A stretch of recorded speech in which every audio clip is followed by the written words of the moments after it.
Space expeditions went every 1,000 years or so. Remember, time is irrelevant everywhere else in space. Those exploring ships would bring back samples of life forms that were developing. The speed-up of evolution was done by artificially inseminating evolving man with their own genes.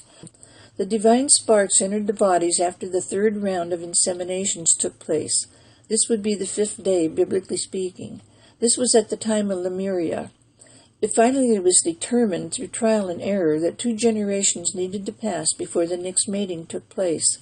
So the time from the beginning of the first matings to the days of Lemuria was more like 6 generations. The Garden of Eden came about 3 generations later to give added help. This is the beginning of recorded history in the Bible. The biblical passage, "What God hath joined together, let no man put asunder," was given by the spacemen as applying to the breeding experiments between the sons of God and the sons of man, in that now that it had been accomplished, it never could or would be undone by anyone. This was the actual start of human beings, where spiritual and physical evolution meet. Humans, meaning the half animal, half man, were created when the divine spirits began to enter the refined animal forms to learn and experience the animalistic nature of Earth, so that they would have control of Earth.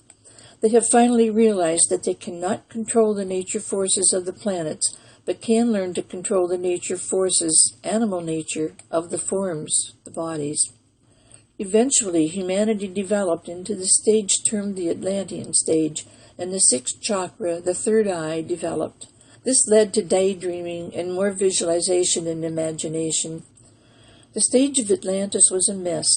Having both parts, male and female, in the same body made for not only very wise, knowledgeable, creative entities, but at the same time created many warped minds. Michael felt he had to do something. He asked for help again from an even older brother who had gone on to another galaxy.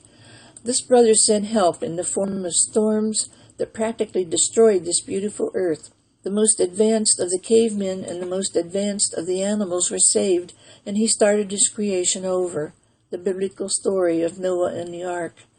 The divine sparks were whole, male and female, until the powers were stripped from man with the restructuring of the human form. This took place when it was determined that both parts of the entity were not to be allowed to surface on the earth at the same time, the biblical story of Adam and Eve. This was the fall of man referred to in the Bible. Beginning at this time, half of the divine spark was all that was allowed to enter the form. The other half had to stay in the inner planes and control the half that went into the body.